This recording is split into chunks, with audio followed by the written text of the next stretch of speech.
Hey guys, happy Monday. This is Snezhana. Welcome to Snezhana's Life. If you are new, welcome. I like to do a ton of different reaction videos, give you my input, my thoughts, feelings into the situation. And if you are a returning person, then welcome. If you want to subscribe to my channel and see what I have to say for the future videos, please subscribe down below. I wanted to do with the weirdest courtroom moments of all time, and I will post the original video down below in the description at the end of the video. So if you want to watch the original video, you are more than welcome to. But let's go ahead and see what happens today. The jury find the defendant Daniel Villegas not guilty of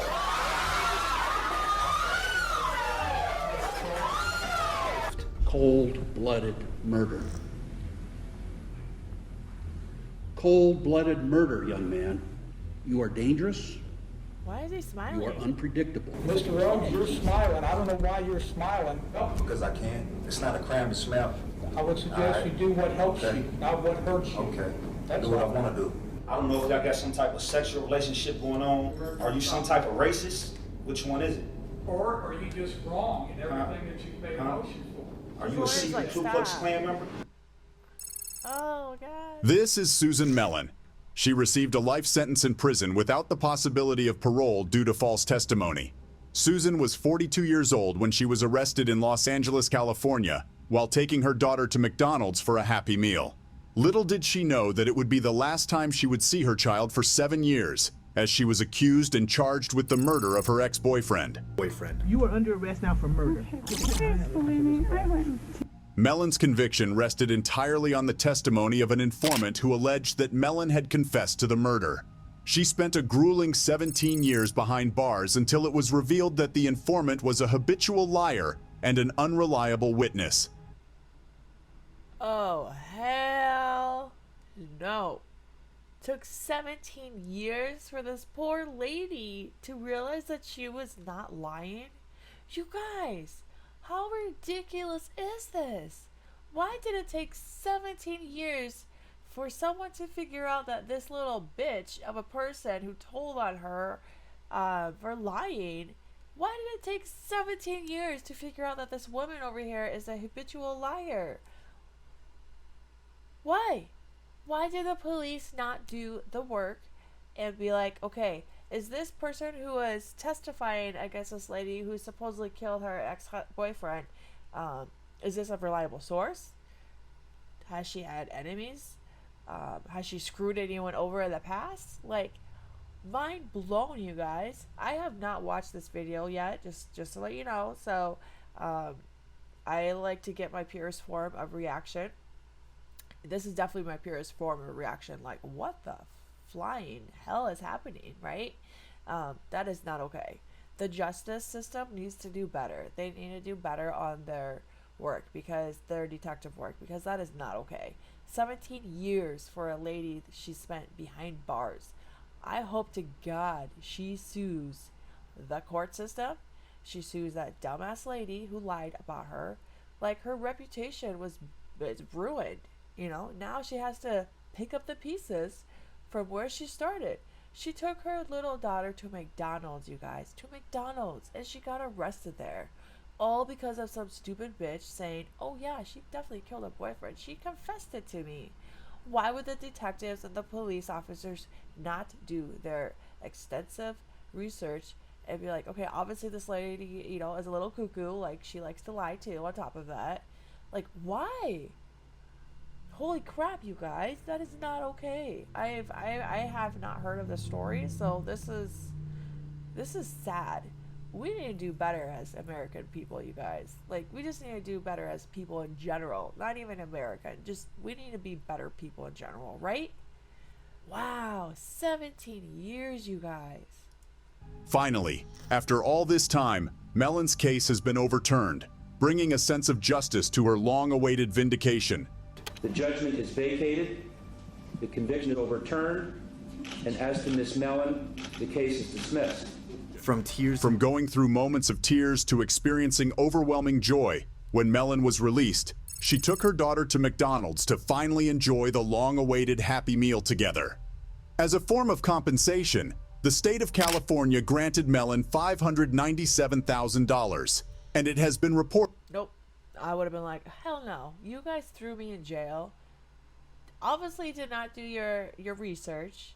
I want more money. That's it. She gets just over $500,000, just $500,000 for spending 17 years in prison, you guys. Do you think that's fair?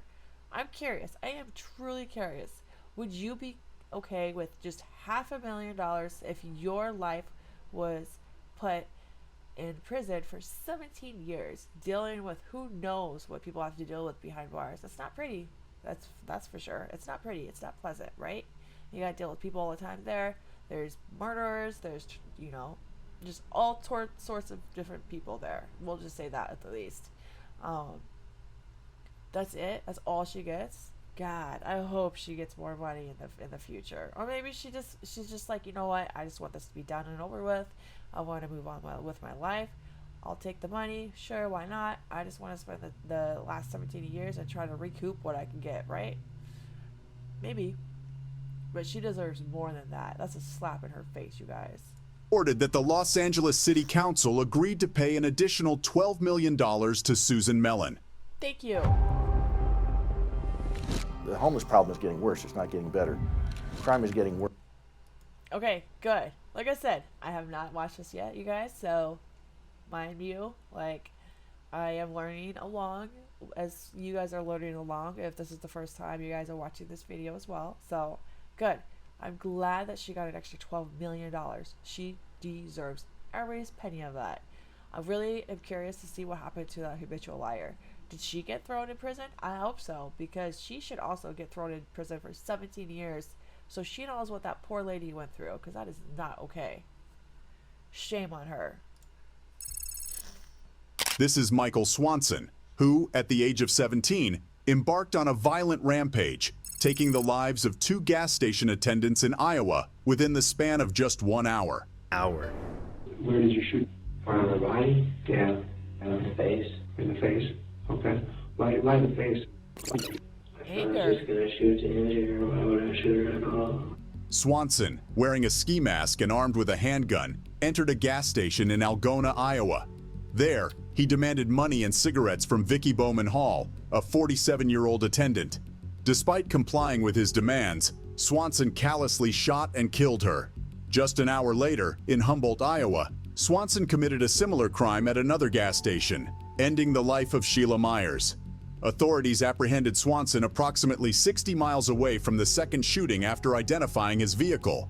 The fact that both victims followed his instructions but were still tragically killed indicated that Swanson... Okay, was he just a mad boy? Like, did he just hate life? I'm really curious, because I don't think most people are going to shoot someone in the face unless they're mad, right? Especially if he asked for certain items and he got it, right? The people were like, yeah, here, take whatever you want. And he still shoots them dead. A 17-year-old, you guys, in Iowa. Iowa is supposed to be a safe place, right? I mean, safer than the cities, like the bigger cities like Seattle, Florida, Miami, like all those other places, right?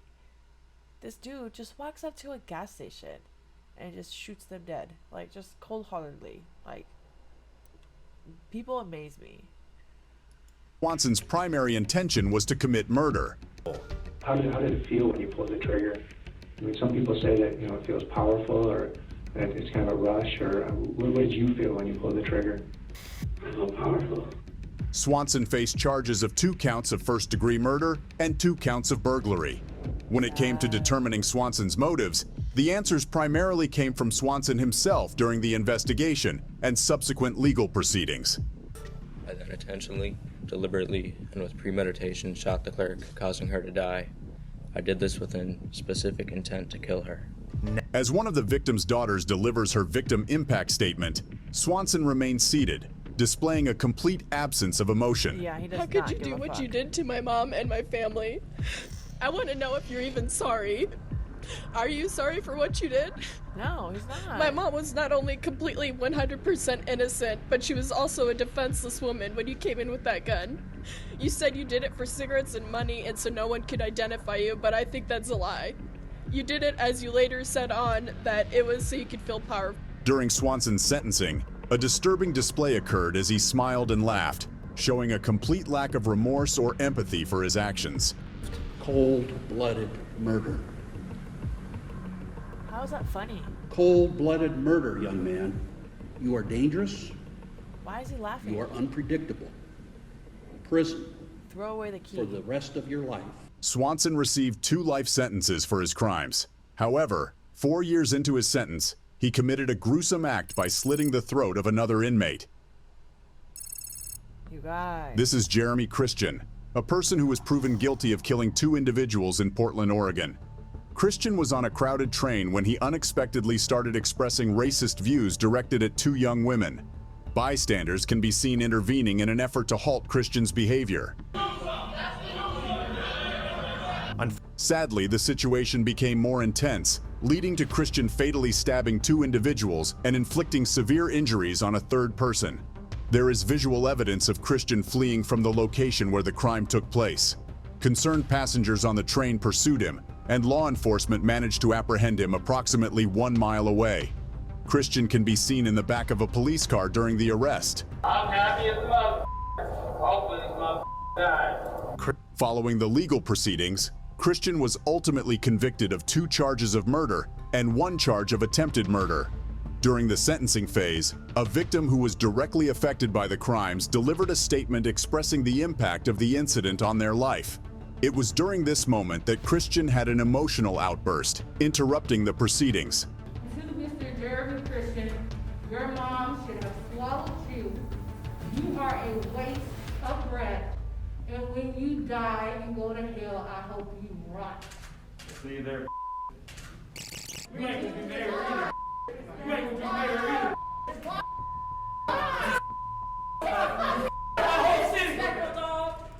What is wrong with this guy, right? And what is like? Is he trying to look like Hitler? Like, what's going on here? He looks like he's trying to be Hitler, right? That's what I think. Like in his hair, like what is going on with this guy? Like obviously he needs mental health, right? Or mental help, because obviously you're not just gonna go stabbing people and then act like this in court, right? Like no sane person is gonna be like this. This guy needs help. And the fact that he said that to the victim, like, that is horrible, you guys. Come on. Door 4! Door 4! I should've Everybody knows you're alive! Everybody knows you're alive! Once Christian was escorted out of the courtroom due to his disruptive behavior, the judge proceeded to deliver the sentence. Taking into account his multiple convictions, the judge sentenced him to 2 consecutive life terms in prison, Good. along with an additional term of over 25 years for his other offenses. This is Danta Wright, a 17-year-old who fatally shot a student from Pioneer High School in Ann Arbor, Michigan. Wright, along with 2 others, assaulted the 18-year-old student with the intention of robbing him. During the altercation, the victim fought back, but tragically, he was shot in the head. Wright and his accomplices left the victim's body on a pathway, where it was later discovered by a maintenance worker. The authorities apprehended the boys shortly after the incident and took them into custody. Initially, a pre-trial hearing was scheduled for Wright, but instead, he decided to confess to the crime as part of a plea deal. Did you in fact rob Jordan Fleet? No. And did you use a gun to place him in fear in order to take his property? No. And as a result of that armed robbery, what did you do with that gun and Mr. Jordan Fleet? Shot him. And where did you shoot him? Top. Isaiah. And did you kill him with that shot? During the sentencing phase, the family of the victim takes the opportunity to share a victim impact statement. Your Honor, my name is Courtney Clay, and I'm Karen's cousin. She's asked me to read this on her behalf. I've lost my only child, my son, my baby, my friend. More than that, I've lost laughter and love. I no longer have the hope. Okay, you guys, it is so sad. It is so incredibly sad how these kids think it's funny that they took a life, right? I mean, the mom and the other woman standing next to him, bawling their eyes out because they lost their loved one. Like, how cold and callous do you have to be to smile and laugh and rub your hands together like this? Like, it's a joke. It's not a joke, you know? Like, did he see a lot of people get, like, die when he was younger, and that's why it doesn't faze him? Like, that's just a serious question, y'all. Why does it seem like the kids are younger and younger, or not kids? Why does it seem like people get younger and younger, and now their kids are shooting each other? Like, it's not a video game. It's not like we can just shoot each other and then, oh, guess what? We have another extra life. It doesn't work like that. Once you're dead, you're pretty much dead, unless by some miracle, you know, you do end up surviving, which there have been miracles in the past, but it's horrible. It's just a shitty situation all around. And the fact that these kids think it's funny, like, that just, man, I wonder how they're doing in prison. Like, honestly, do you think that they like prison better than freedom? Please comment below if you think they like prison more than their own freedom, being able to do whatever they want, see whoever they want, go wherever they want. Now they're stuck in a cell and they're told what to do 24/7, and they might have to hide from someone because someone doesn't like them, right? Like, you're constantly having to be on edge because you don't know what's going to happen to you in the next 5 minutes, right? Like, that would be scary. Of having grandchildren. I've lost the enjoyment of holidays and birthdays and of everyday life. There will never be an answer good enough to satisfy why you shot my son. Wright can be seen smirking and appearing to display no remorse. Prison cell, but have also created an empty cell that I live in every day. While you can still hope to be released one day, I'll never escape my hell. You are still alive, but Jordan has no future. Now it's Wright's turn to speak to the court and address his actions. Hey, y'all, I'll be home soon. R.I.P. Keon, I love my family. And now the judge warns that the plea deal may be invalidated or dismissed.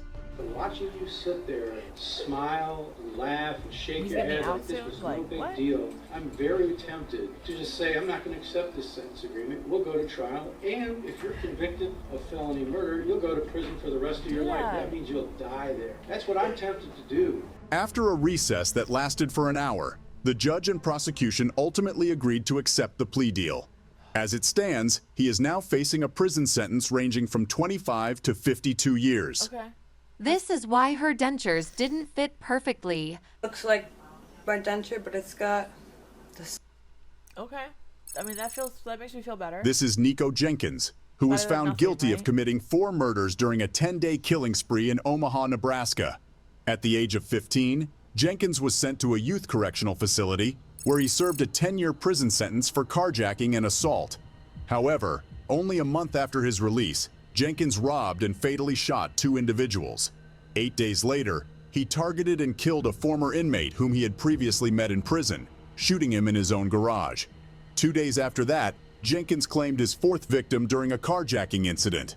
Although Jenkins was initially arrested on unrelated charges, the police were able to link him to one of the killings through the ammunition used in the crime. Shot and killed in his own garage. 2 days after that, Jenkins killed his 4th victim in a carjacking. Jenkins was arrested for unrelated charges, but it was here that cops were able to pin the ammo used in one of the killings to Jenkins. Do you not realize I got Nico Jenkins?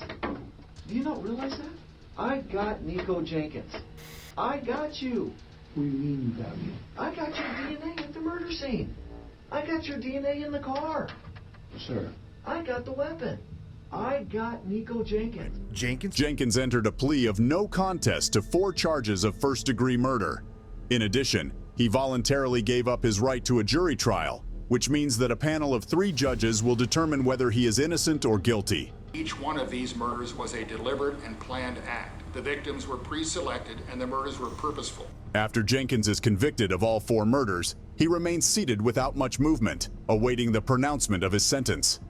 Therefore, this panel finds that the death penalty is appropriate, should be, and is hereby given for each of the 4 murders by the defendant. When Jenkins receives the death sentence, he appears entirely unaffected by it.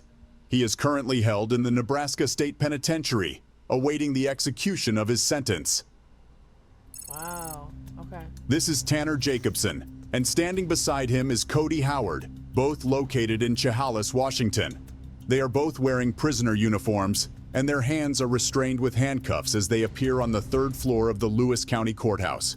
Jacobson faces charges of reckless driving and driving with a suspended license, while Howard faces charges of second-degree burglary, first-degree trafficking of stolen property, third-degree driving with a suspended license, and 2 warrants for failure to appear in court. Present in the room is Judge R.W. Buzzard, and it appears that there are no deputies. Okay, so that's not bad so far, right? I mean, it could be worse, right? I mean, he'll do some time, but it's not like he's going to be gone for 20 years, right? He can write off his wrongs and move on with life. He's present. Then, unexpectedly, Howard and Jacobson decide to make a daring escape. Howard takes off first, followed by Jacobson. A bystander nearby appears to contemplate chasing after the escapees, but is held back. Judge Buzzard wastes no time. He swiftly removes his robe and joins the pursuit. Although Howard and Jacobson manage to flee the courtroom, they are still restrained by handcuffs and are wearing sandals. In the stairwell on the 3rd floor, Judge Buzzard closes in on them. With only one more floor to go, the chase becomes intense.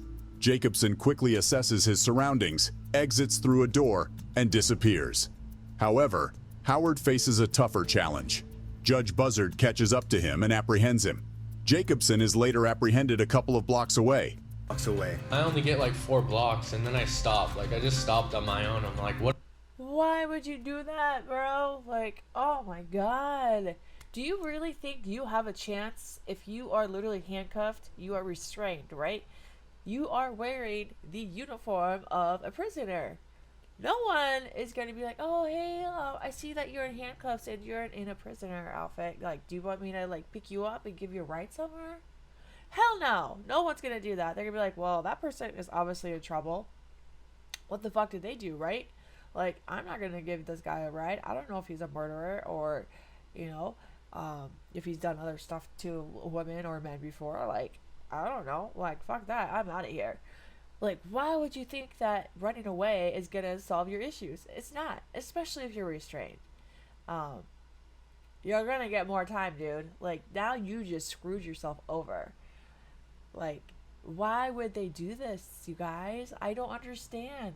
I understand that they're desperate and they want to get out and they're scared and they don't want to deal with all this kind of stuff. Like, I understand that because that's just a shitty situation, right? But in order to actually, like, try to leave and run and, like, outrun justice, I guess, if you want to say, like, no. Like, it obviously caught up to them, right? Wow. They just literally dug themselves into a much bigger hole. What am I doing right now? I said, what am I doing? What did I just do? I gotta go with it now. There's nothing, I can't stop right here. There's nothing I can do now. I'm screwed. We were sitting there on the benches together and he's like, I'm gonna run. It was just a split second, like, decision. I don't even know why I did it. Like, I would be out of here if I wouldn't have ran. Yeah. Both individuals were charged with second-degree escape. It is reported that Jacobson received a sentence of 1 year and 1 day, while Howard received a sentence of slightly over 3 years of imprisonment. I hope they learn the lesson. This is Bryce Rhodes, who is currently facing trial for 3 counts of murder in Louisville, Kentucky. Ooh, he's got Rhodes attitude. allegedly initiated his killing spree by mistakenly shooting and killing an innocent man, believing him to be someone else. In the car with the victim were 2 brothers, aged 16 and 14, who witnessed the crime. Shockingly, Rhodes later murdered these teenagers as well, a few weeks after the initial incident. You close to these kids at all? They're cool. We play basketball. I'm cool with a lot of people. Did you hang out with them on a regular basis? It was cool. Yeah, we hung at different times, you know. Vernon Central High School, how may I help you? I'm calling to help you, actually. Really? I can use some today. I need a lawyer, man, if you're gonna keep all in my face. The trials involving Rhodes have been prolonged for several years due to his unpredictable behavior. This includes instances where he would blow kisses to individuals present in the courtroom, including the families of the victims. Additionally, Rhodes would make various hand gestures during the proceedings. Look at me, ma'am! Mr. Rhodes, you're smiling. I don't know why you're smiling. Because I can. It's not a crime to smile. I would suggest you do what helps you, not what hurts you. Okay. That's Do what I all. want to do. Let's get that understood. On one occasion, Rhodes had to wear a spit mask. Yeah, okay, I remember this guy now. This guy was crazy. Like, he coming in with all this anger and spit mask, and yeah, that was not a fun moment, that's for sure. I think he is just so miserable, and he just doesn't give a fuck, right? And I think he's just trying to prolong court by just doing that stuff, and he likes to make people angry around him. And he says he's cool with a lot of people, right? But how are you cool with a lot of people if a lot of people hate you because of the things that you do? Like, I don't understand that. What people do in court, like to the victims and stuff like that, is just so horrendous. I can't.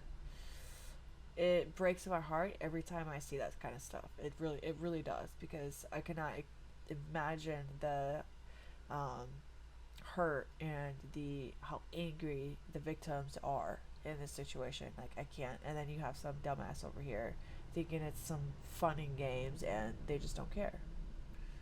Mask because he spat on his own attorney. Nice cheap shot. You a coward. Nice cheap shot. Now, in a subsequent court appearance, Rhodes makes peculiar accusations directed at the judge. I don't know if y'all got some type of sexual relationship going on. Are you some type of racist? Which one is it? Or are you just wrong in everything that you say emotion for? Are you a secret Ku Klux Klan member? Due to Rhodes's uncontrollable behavior in the courtroom and his dismissal of multiple lawyers, the trial has been significantly prolonged beyond initial expectations.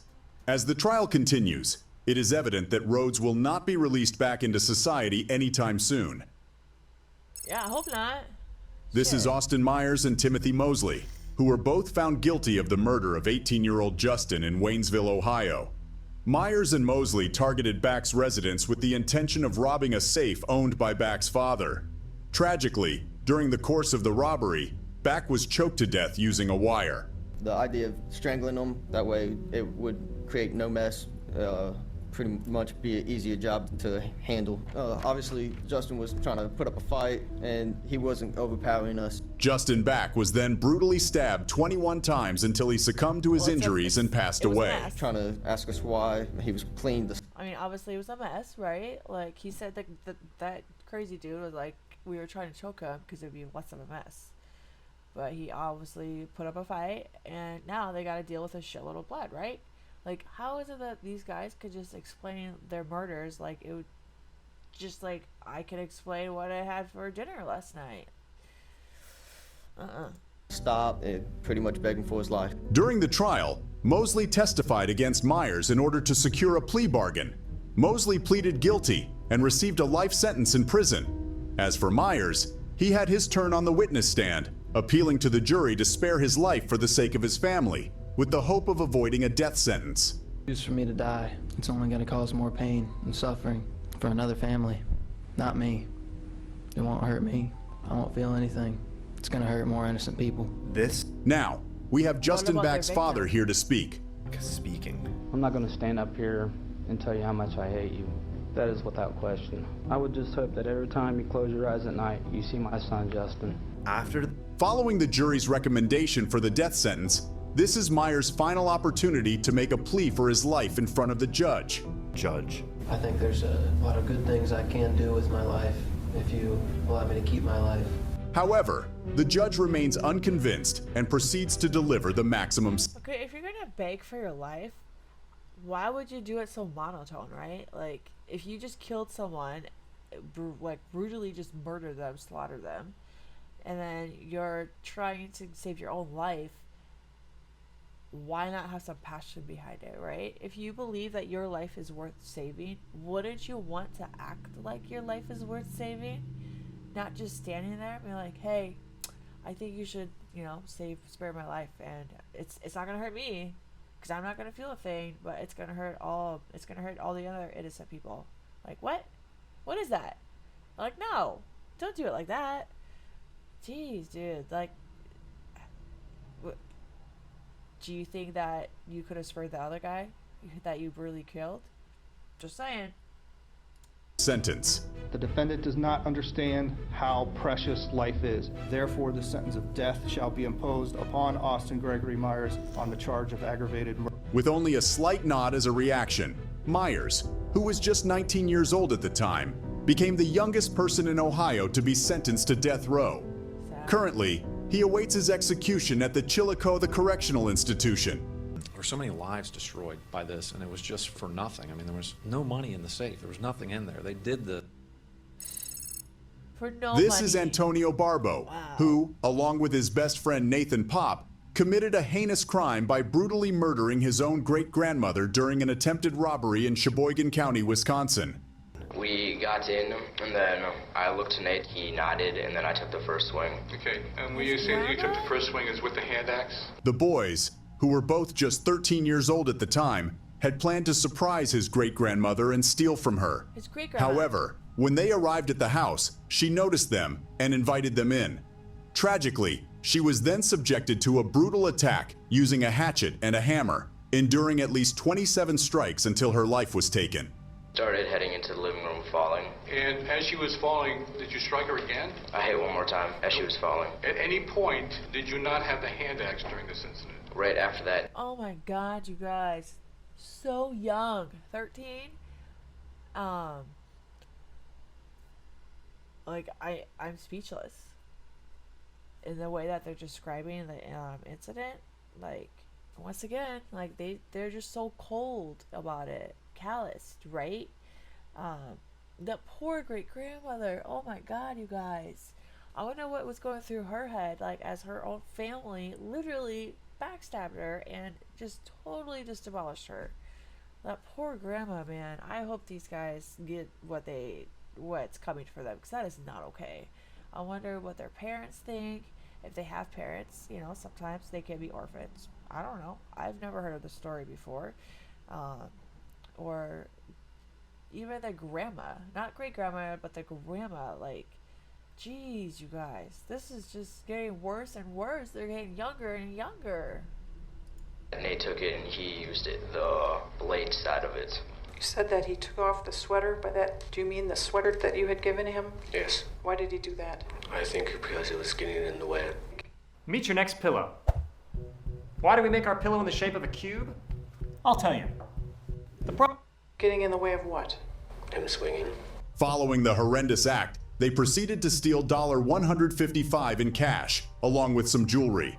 In an attempt to divert suspicion from themselves, they stole a car and abandoned it near a nearby bowling alley, hoping to frame another individual for the crime.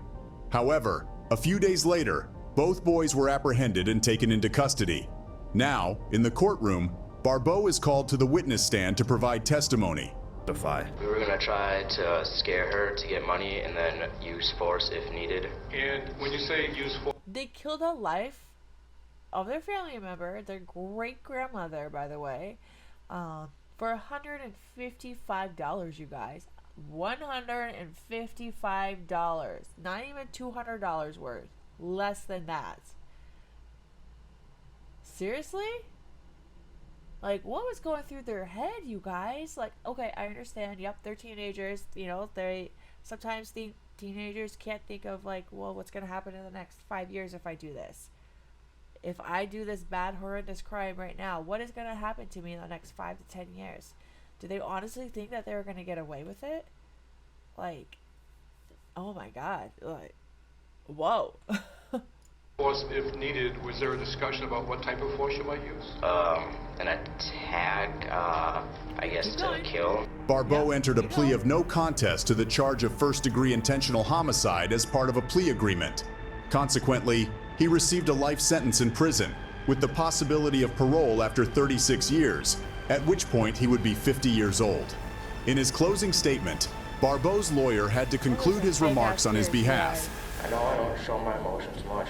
I myself am not sure why, but that doesn't mean I don't.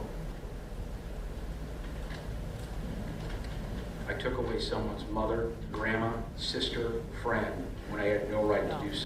Pop also received a life sentence in prison, but with the possibility of parole when he reaches the age of 45. No. Defendant will please stand. This is the pivotal moment when Villegas will discover whether he will be able to return home to his family or be sent back to prison to serve his life sentence. The state of Texas versus Daniel Villegas. Verdict Form B. We, the jury, find the defendant Daniel Villegas not guilty of...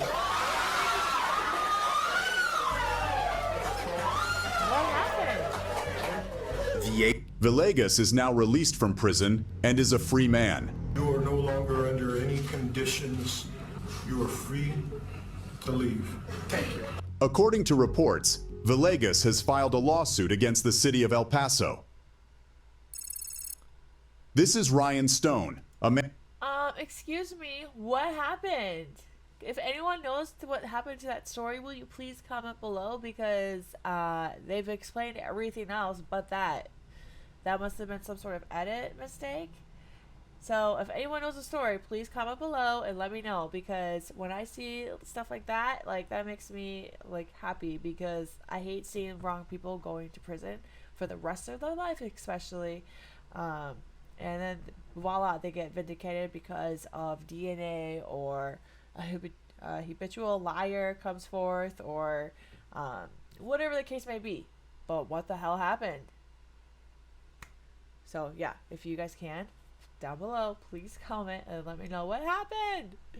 Okay, good for him. Hopefully, he's living his life, or his best life. And all right, let's continue.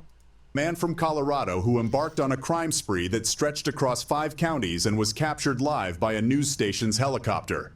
Stone was found guilty of carjacking 3 vehicles, one of which had a 4-year-old child inside the SUV.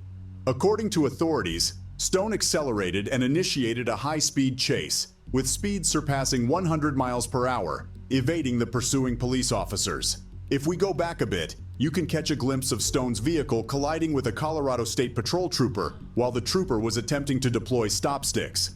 As a result, the trooper sustained serious injuries. Then, Stone forcibly removed another individual from their vehicle and fled the scene. He swiftly drove into a bustling intersection, initiating a foot chase. He sprinted off the road and made his way between 2 buildings. While maneuvering on the icy ground, he slipped and lost his jacket. Thank God for ice, right? The police officers closed in on him, and he eventually surrendered. Stone is currently detained in the county jail. Interestingly, he has expressed the belief that he should receive compensation for his internet notoriety, proudly boasting about the high-speed chase to his acquaintances. You know, I made the news in the UK and Australia. That's not something to be proud of. You get paid by YouTube. So, Channel 7 News, I believe, is going to be the one that gets paid for that. Well, I'm going to contact Channel 7 News. I want to get paid. You guys are getting paid using my name. When given the chance to I'm sorry, he wants to get paid for doing all that crime and stuff. I'm sorry, how many other people? Well, actually, no. There have been other people, murderers, and all sorts of crazy people who have gotten paid for their popularity. And Jodi Arias, doesn't she get paid for all her crap that she's done? And oh, what's that mom who killed her daughter but made her grandparents, and then her grandparents, anyways, that one, Casey Anthony, there we go. Doesn't she get paid for the crap that she pulled off? Those are to the extreme. But for this guy though, the fact that he's that happy about it, and what verbally says, I want to get paid for this, really? But I don't know, can prison inmates get paid for the horrible stuff that they've done in the past? I don't know, can they? I think in some states, I think they can. I'd have to look that up. But if anyone does know, will you please comment below, because I am interested. Would this guy legit get paid money for having his name and his video all over the news and YouTube and whatnot? I mean, good question. Speak to the court regarding the recorded conversations from jail. Stone attributes his behavior to emotional stress and drug use. We are going through trial after that. It was a 1.5-week trial. Extremely stressful. One of the phone calls about seeming like I was bragging about making international news, this, that, and the other. That was within the first week of being arrested. Still coming off of drugs. Stone was found guilty of 18 charges, which encompassed offenses such as attempted manslaughter, child abuse, and assault. Consequently, the judge issued a sentence of 160 years in prison for Stone. This is Eric Kelly, a man who was wrongly sentenced to life in prison for a robbery and murder in Passaic County, New Jersey. At the age of 28, Kelly was arrested after an individual working at a video store was tragically killed. Kelly himself had This is a switch bike. This is a switch bike. No, this is a switch bike. In fact, any bike can be a switch bike. And we mean any bike. endured a severe brain injury, resulting in cognitive impairment and difficulty comprehending information presented by detectives. Allegedly, he confessed to the crime despite being innocent. Despite the absence of any physical evidence, he was convicted and incarcerated. It wasn't until 24 years later that the case was reopened, and significant advancements in DNA testing conclusively established Kelly's absence from the crime scene. Therefore, in light of the foregoing reasons, the motion for a new trial is hereby granted. Kelly That is awesome. It is so messed up on how many fucking people have been put away in prison for having no evidence that they were even at the crime scene, right? How did those people end up being in prison? How? If they are not, if there's nothing that's tied to them, how are they still in prison, you guys? Like that, please. Like, I have no idea. How does this happen? Good for this guy. was granted a new trial, and after nearly 25 years, he finds himself outside of prison. Good. However, despite his newfound freedom, he still harbors a lingering fear that he could be sent back behind bars. My legal team, I want to thank them. I want to thank my family. Just want to get back to like actually living. In a surprising turn of events, the prosecution ultimately dropped all the remaining charges against Kelly. It is reported that he received a sum of $1 million as compensation from the state. I'm sorry, $1 million? And how many years did he spend in prison? $1 fucking million, you guys? That is ridiculous. Oh, if I was him, I'd be like, nope, I need more, because you literally just threw away my, like you just threw away most of my life. For what? For wrongfully putting me at a crime scene when I was not even there. You had no physical evidence, and yeah, I would have asked for more money. Wouldn't you guys? If you guys were in prison for that long, how much money would you guys ask for? I'm just curious. Comment below. You know what to do. This is Seth Welch and Tatiana Fusari, a farming couple residing in Cedar Springs, Michigan. They have been charged with the murder of their 10-month-old daughter, Mary Welch. According to reports, the couple informed the police that they noticed their baby was emaciated and malnourished, but they chose not to seek medical help due to their religious beliefs and skepticism towards medicine and government. We have the recording of the 911 call made by the father when he discovered his child deceased. How long ago did you find this child? It's about an hour and a half. I was waiting. I called my lawyer first thing to ask, what's the next thing I could do. So you found the child an hour and a half ago? Yeah. And called your lawyer first, correct? Yeah. Yeah. Okay. When was the last time you had contact with the child? Last night, yesterday afternoon, about 3 p.m. She goes to bed, and that was that. I'm sorry, she goes to bed at 3 p.m. and she's literally sleeping until the next day. You guys, I can't even express to you how absolutely furious it makes me when it involves children like this, because they are so defenseless. It makes me so mad, because there are so many people who are trying to have kids, and you have pieces of shits like this that are killing their kids and saying that modern medicine and their religion is making them basically kill their child. So they're using that as an excuse for not feeding them and giving them the right care and comfort and clothes, and that the fact that the child is 10 months old, you guys, 10 months old.